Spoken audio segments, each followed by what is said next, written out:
Ya, lo que vieron en la diapositiva pasada, esas son las fases, podríamos llamarlas las fases de crecimiento del cultivo in vitro, ¿ya? Existe otra caracterización que son las etapas del cultivo in vitro, eh, y que están descritas por un caballero de apellido Murachik en 1974. eh, y en la temática del cultivo in vitro, este caballero es muy reconocido.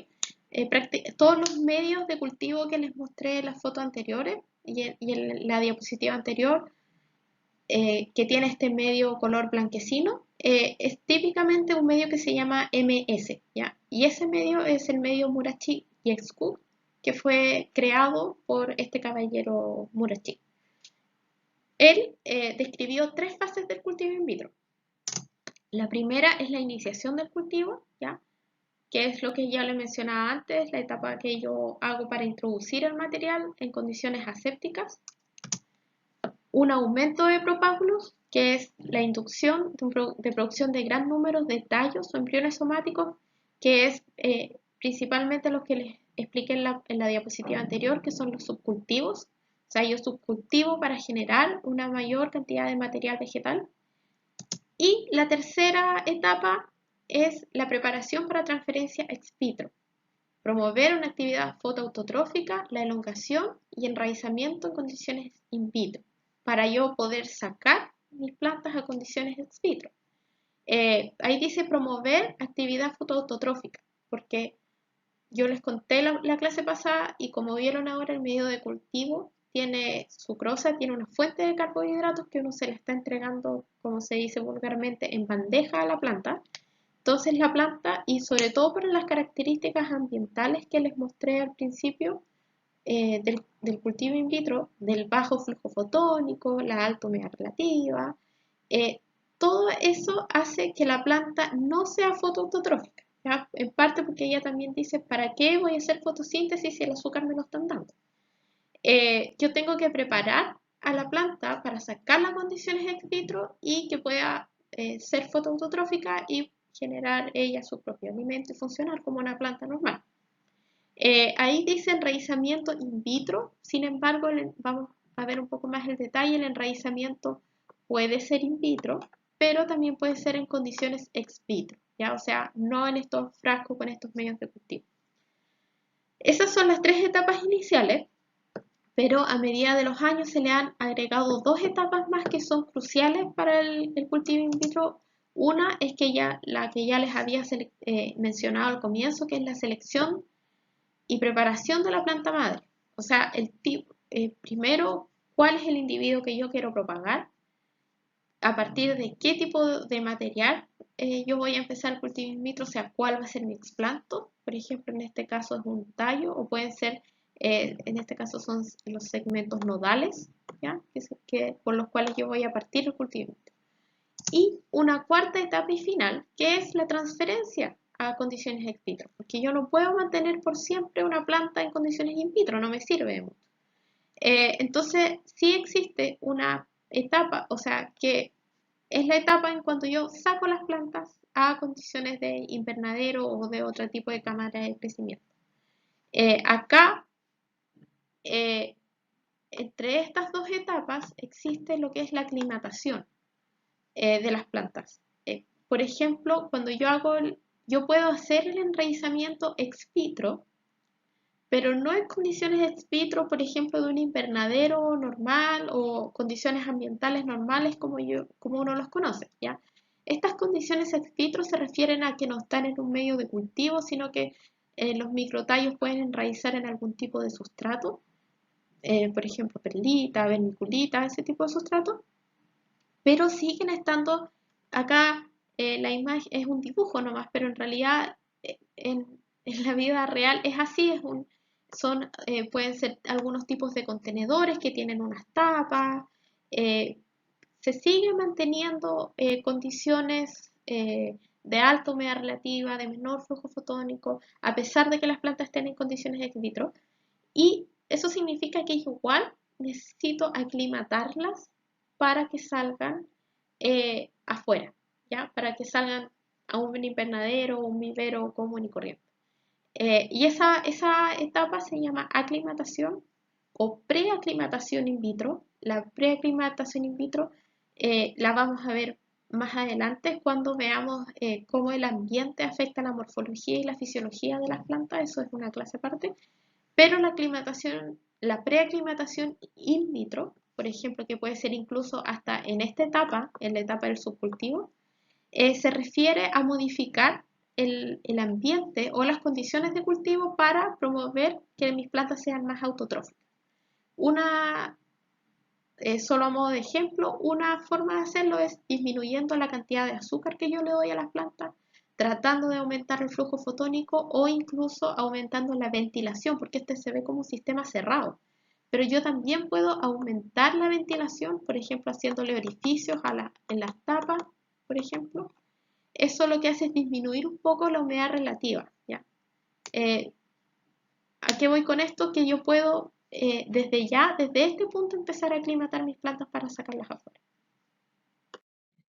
Ya, yo sé que este gráfico se ve un poco como una locura, pero en el fondo, si lo ven calmada y detalladamente, resume un poco todas las formas que yo tengo de propagar in vitro. Ya sea a través, por ejemplo, de morfogénesis directa, como se ve acá, que es sin la formación de callo. Ahí tengo en explanto desde tejido somático, que puede ser, por ejemplo, un pedazo de hoja, por ejemplo. Y de ese explanto yo puedo generar tallos adventicios, acá, o puedo generar embriones somáticos, ¿ya? De modo directo, sin la formación de un callo, ¿ya? Distinto es a lo que aparece acá, que es la morfogénesis indirecta, ¿ya? Que es a través de la formación de un callo. Ahí dice cultivo en suspensión, porque como les mencioné anteriormente, cuando uno cultiva callo, si bien lo puede hacer en un medio sólido, tradicional, entre comillas, también esto se puede propagar por sistemas de inmersión temporal. Y a partir del callo, yo puedo diferenciar embriones somáticos y tallos adventicios, que es lo mismo que acá arriba, pero de forma indirecta a través de la formación de un callo, ¿ya? Acá tenemos, por lo tanto, ¿qué formamos acá? Formamos embriones. Entonces esto es embriogénesis indirecta, porque forma un callo primero. Acá, ¿qué es lo que tengo? Embriones también, pero sin la formación de un callo previo. Estos embriones se formaron directamente a partir del explanto que yo seleccioné. Entonces es embriogénesis directa, ¿ya? Acá tenemos la formación indirecta de tallos y la formación directa de tallos. O podría ser caulogénesis indirecta y caulogénesis directa, ¿ya? Acá tenemos el cultivo a partir de meristemas, ¿ya? Que pueden ser meristemas axilares o meristemas apicales de tallo, o también de nodos, ¿ya? Que son los segmentos de tallo que lo ideal o tienen que tener alguna yema axilar. Generalmente lo que se hace a partir de este tipo de tejido es la caulogénesis, o sea, el desarrollo de tallos, ¿ya? Y elongación de estos tallos, a los que se les puede inducir ramas axilares. Después, como yo les dije, los puedo subcultivar y cada uno de estos va a corresponder a un individuo. Aparte, los puedo subcultivar, los puedo poner en un medio de cultivo y de nuevo puedo inducir la formación de tallos axilares múltiples una vez más y así eh, una y otra vez. Sin embargo, como se ve acá, todo esto tiene el objetivo de formar una plántula, ¿ya? Una planta con toda su estructura, tallo, hojas, raíces. Este gráfico quiero que lo tengan bien en cuenta porque ahora les voy a encargar una tarea para para la próxima clase, ¿ya? Y esta tarea va a ser con nota. Va a ser con nota como les mencioné en el programa, como un test. Les voy a explicar al final de la presentación de qué se trata la tarea. Es súper cortita, no se preocupen. Y eso, se las voy a explicar al final y también les voy a subir un documento explicando bien la tarea para que quede registro y específicamente lo que se les va a pedir. Si bien en el gráfico o en la imagen anterior les comenté los pasos que se pueden seguir o los tipos de cultivo in vitro que se pueden utilizar para finalmente formar una plántula, a ese gráfico, no sé si se habrán dado cuenta, pero les faltaba un paso crítico para formar una planta final, que es la formación de raíces, ¿ya? El enraizamiento adventicio. Y acá eh, voy a explicar exactamente cómo se hace, cuáles son las formas en las que se puede realizar eh, el enraizamiento. Uno puede ser in vitro, ya dentro del mismo cultivo. La primera puede ser tallos que enraizan espontáneamente, ya, o sea, yo puedo estar en la formación de estos tallos, ¿cierto? Y existen algunas especies que son mucho más fáciles de propagar, en las que yo no necesito hacer un procedimiento aparte para que ellos enraícen, ¿ya? Sino que lo hacen de manera espontánea dentro del cultivo in vitro. Cuando veamos el tema de las hormonas, vamos a ver cómo o por qué estos tallos pueden enraizar de forma espontánea. Pero eso no es necesariamente lo más común. Lo más común es que las especies no formen espontáneamente una raíz, sino que yo tenga que inducir el enraizamiento, ¿ya? Eh, una es, como estoy realizando el enraizamiento in vitro, es cambiar mi explanto o mi tallo a un nuevo medio de cultivo, ya que es un medio, que sea un medio de cultivo específico para el enraizamiento, ¿ya? Y una vez esta planta esté enraizada, se transfiere a un sustrato a condiciones ex vitro, o sea, fuera del cultivo in vitro. La otra opción es que yo pase mi planta a un medio, o sea, no, perdón, no un medio, sino a un sustrato, como una planta en una maceta con un sustrato, puede ser perlita, vermiculita, no sé, y mi planta enraíce en este sustrato, o sea, enraíce en condiciones ex vitro. Acá dice ambiente invernadero, porque les recalco, si bien es condición ex vitro, no significa que sea en las condiciones de afuera normales que uno conoce, sino que principalmente en condiciones de invernadero, donde existe regulación de la temperatura, de la humedad relativa. Porque si yo este tipo de planta llego y la saco a las condiciones ambientales naturales normales, se me van a morir. Bueno, esta planta, la primera que espontáneamente me enraizó in vitro, la saco simplemente a un sustrato a condiciones ex vitro, ¿ya? La planta que yo enraicé in vitro, ¿cierto? Hago que enraíce o que genere las raíces dentro del frasco de cultivo, son unas raíces por si acaso, y después la saco a condiciones ex vitro, o esta que la estoy enraizando en condiciones ex vitro, ¿ya?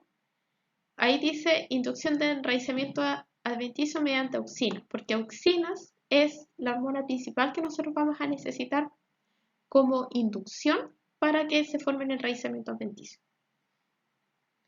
Acá, entre las condiciones in vitro y ex vitro, como les mencionaba, tiene que existir algún tipo de aclimatación o preaclimatación, ¿ya? Porque lo que les he mencionado, si yo las saco a condiciones naturales afuera, las plantas se van a morir. De alguna forma yo tengo que acostumbrar a las plantas que se aclimaten a condiciones un poco más duras, de menos humedad relativa, mayor temperatura y sobre todo mayor flujo fotónico. Pero estas son las formas en las que yo puedo generar raíces adventicias cuando tengo un cultivo in vitro. Ya, entonces hasta el momento ya vieron y saben cuáles son las etapas del cultivo in vitro, las fases de crecimiento eh, y los tipos de cultivo in vitro. Ahora vamos a ver dos ejemplos de dos papers distintos Y vamos a ver cuál es el tipo de cultivo in vitro que utilizan, ¿ya? Sobre todo el tipo de explanto y eso. Acá este paper se llama Micropropagación y enraizamiento ex vitro de pistacho. El objetivo de este manuscrito o de esta investigación es desarrollar un sistema de micropropagación efectivo de pistacho mediante la proliferación rápida de yemas axilares y enraizamiento in vitro. Ya nos dice más o menos con ese objetivo cuál es el tipo de material que utilizaron para iniciar el cultivo y em, cómo fue el enraizamiento. Como les dije antes, el cultivo in vitro es una técnica bastante costosa y uno tiene que tener buenos fundamentos para realizarla. Ellos argumentan que el pistacho es un cultivo de alto valor económico y tiene problemas de enraizamiento.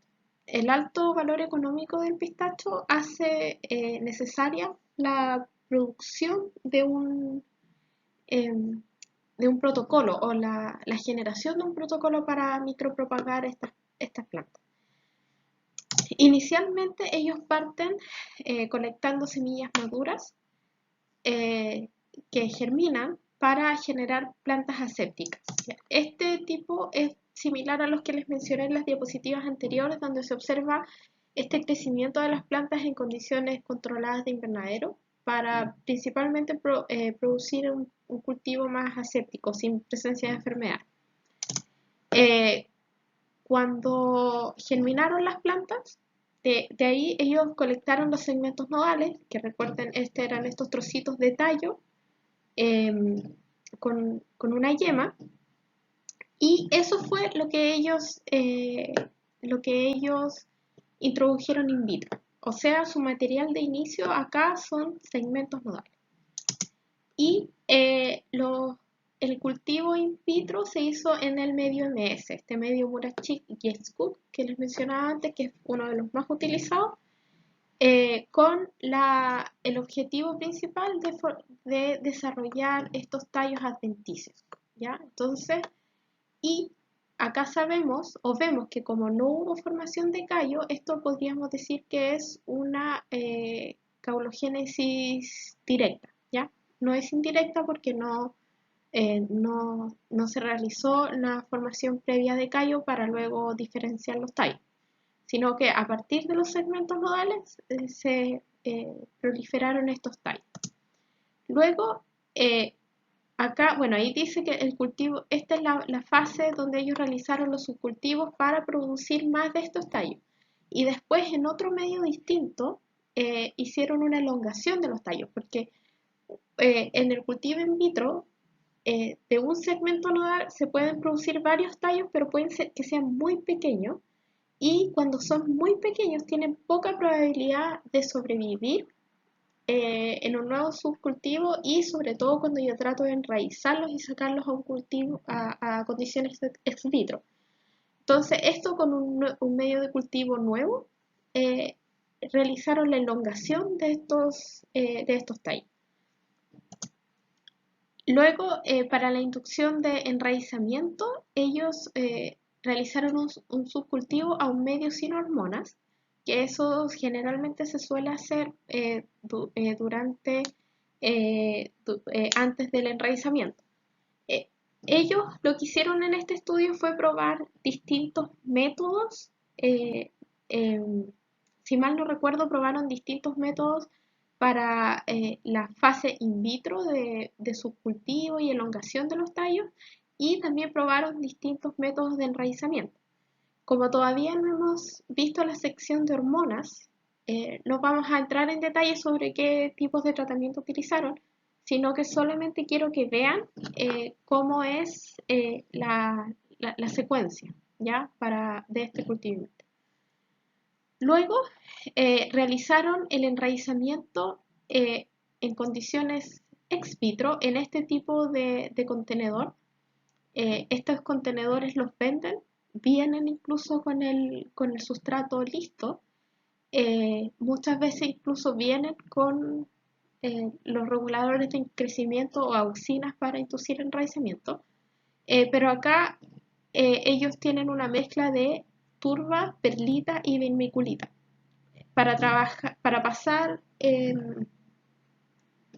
material desde condiciones in vitro a condiciones ex vitro, usualmente es muy común utilizar turba como sustrato, porque la turba tiene mucha capacidad de mantener agua, ¿ya? Que es una de las razones para evitar la deshidratación. Y finalmente ellos lograron el enraizamiento adventicio de sus plántulas en estas condiciones, o sea, ya en condiciones de ex vitro. ¿Qué es lo que rescatamos de este paper para los propósitos de esta clase en particular? Es que su material de inicio son los segmentos nodales y lo que realizaron acá es una caulogénesis directa, porque no realizaron la utilización de cario, ¿ya? El siguiente ejemplo que vamos a ver es un poco más complicado que el primero. Y se llama formación múltiple de tallos adventicios en Cedrela odorata, cultivados in vitro utilizando material juvenil y maduro. Un protocolo mejorado de micropropagación por una especie tropical altamente valiosa. Acá aparecen dos términos nuevos que no habíamos visto antes, que es utilizar material juvenil y material adulto, ¿ya? Ahora vamos a ver cuál es la implicancia o por qué estos autores utilizan estos dos tipos de material. El objetivo de este manuscrito es, uno, desarrollar un protocolo para rejuvenecimiento, esa es otra palabra nueva, ¿ya? De árboles maduros elite. Y la segunda, que es parecido al paper anterior, es la optimización de un sistema de cultivo in vitro para escalar la propagación, o sea, para hacerlo más industrial. Acá, como les dije, no habíamos hablado del tema de utilizar material maduro y material juvenil, ¿ya? El problema es que a medida que la edad del material avanza, o sea, cuando el material se hace más viejo, por decirlo de alguna manera, pierde capacidad morfogénica, o sea, pierde la capacidad de formar un nuevo órgano. Por ejemplo, una estaca de un árbol maduro, de un árbol más viejo, tiene menos probabilidades de enraizar que una estaca juvenil, ya, de un árbol más joven. Entonces, cuando yo introduzco in vitro material maduro, tengo menos probabilidad de que responda a los tratamientos in vitro y genere lo que yo espero, ya sea, por ejemplo, morfogénesis directa o indirecta. Tiene menos respuesta en el cultivo in vitro que un material juvenil. Cuando los árboles alcanzan la edad reproductiva, ¿ya? Ahí generalmente empiezan a perder capacidad morfogénica. O sea, empiezan a perder esta capacidad de formar nuevos órganos. Y acá entra el tema del rejuvenecimiento. Y es cómo logramos que este material maduro adquiera características de material juvenil en cuanto a lo que es competencia morfogénica, ¿ya? Entonces estos autores empezaron, su material de inicio son árboles de 30 años, ya que son sus árboles elite, como le dicen ellos. Elite corresponde a un árbol que tiene las características deseadas que yo espero. Y colectaron los frutos, las semillas, germinaron estas semillas y obtuvieron las plántulas. Este material corresponde al material juvenil. Por el contrario, de estos mismos árboles, tomaron ramas de 40 centímetros, que son las ramas del mismo árbol, y esto corresponde al material maduro. ¿Qué hicieron ellos con el material maduro?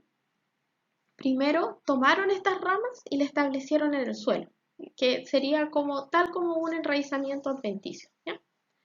Lo otro es, lo insertaron en árboles juveniles, y acá entra el tema de los injertos, y esto vendría a considerarse un protocolo para rejuvenecimiento. Lo que tenemos acá, este segmento que se ve ahí, es el patrón, ¿ya? Y el patrón es juvenil, ¿ya? Y lo que tenemos acá arriba, lo que se va a insertar ahí, es la púa. Y la púa corresponde al árbol o a la rama de tejido maduro. Cuando el tejido maduro lo insertamos en un patrón juvenil, se produce un efecto de rejuvenecimiento, ¿ya? O sea, de que este material es capaz de ganar características de un material juvenil, por lo tanto, responde mejor a los tratamientos de cultivo in vitro. Esto se hizo tanto en las plantas que se establecieron en suelo como las injertadas, era para inducción de yemas axilares. O sea, ¿qué quiere decir con esto? No se ve bien ahí con el video, pero que las yemas axilares dieran paso, o sea, brotaran y se generaran estos segmentos nodales, que son los segmentos nodales que van a ir a cultivo in vitro, ¿ya? Bueno, entonces ya vimos que con el material adulto ellos generaron, eh, em, tomaron las ramas, unas ramas las injertaron y otras ramas simplemente las instalaron en el suelo con el objetivo de generar brotes de las yemas adventicias. Con el tejido juvenil, que corresponde a las plántulas que germinaron a partir de semillas, ellos tomaron hoja, hipocotilo y raíces para introducir in vitro, ¿ya? En este caso, si yo les preguntara cuál es el explanto es eso, son trozos de hoja, hipocotilo y raíz para introducir in vitro, ¿ya? ¿Y qué es lo que hicieron ellos? Organogénesis directa para generar brotes de tallo, ¿ya? A partir de la hoja, a partir del hipocotilo y a partir de la raíz. Acá se ve que de la misma raíz que está acá, del hipocotilo, que es este, y de la hoja, se empieza a diferenciar un tallo, que en este caso está acá, acá y acá arriba, ¿ya? Si yo les preguntaron qué metodología de cultivo in vitro es esto, esto es organogénesis directa o más específicamente caulogénesis directa, ¿ya? Porque se diferenció un tallo a partir de hoja, hipocotilo y raíz de manera directa, sin formación de un callo previo. ¿Se entiende? Eso es lo que sucedió con el tejido juvenil. Con el tejido maduro, las plantas injertadas y las plantas o de las ramas que se pusieron en el suelo, se generaron estos segmentos nodales. Y esos son, en este caso, es nuestro explanto que vamos a introducir in vitro para lo mismo, para generar la formación de- de un tallo, o sea, organogénesis de tipo directa, sin la formación de un callo previo. ¿Qué es lo que se quiere formar acá? Ya sea desde material maduro o de material juvenil. Este paper, al igual que el anterior, tiene, ellos probaron distintos tipos de hormonas para la organogénesis, después hicieron enraizamiento, también probaron distintas hormonas para enraizamiento. No lo vamos a ver ahora, solo vamos a ver qué tipo o qué proceso siguieron ellos hasta obtener una planta por cultivo in vitro. Lo que sí ellos obtuvieron es que obviamente la respuesta fue mucho mejor, o sea, tuvieron mayor organogénesis en material que venía en material del tipo juvenil que en material del tipo adulto. Y eso es muy típico que se ha esperado. Se espera mucho cuando uno utiliza tejido maduro que responda menos y la organogénesis sea menor. ¿Cómo miden ellos la organogénesis? Pueden medir, por ejemplo, con el número de brotes que pudieron conseguir, la altura, más o menos así se puede medir. Estos son los brotes que subcultivaron y elongaron para después enraizar. En el caso del tejido maduro, el enraizamiento fue in vitro, ya en un medio de cultivo con hormonas para inducir las raíces. Y por el contrario, eh, en el caso del tejido juvenil, ellos decidieron utilizar un sistema que se llama BioMint, que es un sistema de inmersión temporal para generar el brote o la inducción de raíces adventicias. Ahora, ¿por qué en el caso del cultivo de tejido juvenil decidieron utilizar un sistema de inmersión temporal? La verdad es que ellos no lo dicen y tampoco lo tengo claro. Em, y con eso, a partir de eso, ellos enraizaron, ya sea in vitro para el material maduro o en sistema de inmersión temporal para el material juvenil, pero indujeron enraizamiento adventicio y estas plantas incluso, este es un estudio bien completo por si lo quieren ver, incluso después lograron llevarlas a campus y midieron la supervivencia en campo. Y estos dos ejemplos que les mostré ahora son parte de la tarea que yo les voy a pedir. Lo único que tienen que hacer es, tienen que buscar un paper, ¿ya? Que involucre el cultivo in vitro y tienen que decir, obviamente me tienen que decir cuál es el paper que seleccionaron, cuál es la especie con la que se está trabajando, qué explanto utilizaron y también cuál es la metodología de cultivo in vitro que se utilizó. Se utilizó embriogénesis somática, organogénesis directa, indirecta, si se hizo enraizamiento o si se alcanzó a hacer enraizamiento, también hicieron enraizamiento in vitro, ex vitro. Esa es la tarea, igual se las voy a mandar en un documento bien claro, pero no es nada más que eso, es solamente buscar un paper, ustedes me dicen, este es el paper, se trabajó con esta especie, el explanto es este, y el tipo de cultivo in vitro que se realizó fue tal. Quiero que hacer una diferencia, sí, en el caso de este paper, se dice que ellos tienen árboles maduros, que el material juvenil salió, fueron las semillas que germinaron, que el material adulto fueron las ramas. Ese no es el material de inicio, ese no es el explanto. El explanto es lo que yo pongo in vitro. En este caso, en el caso del tejido juvenil, el explanto son hojas, hipocotilos y raíces.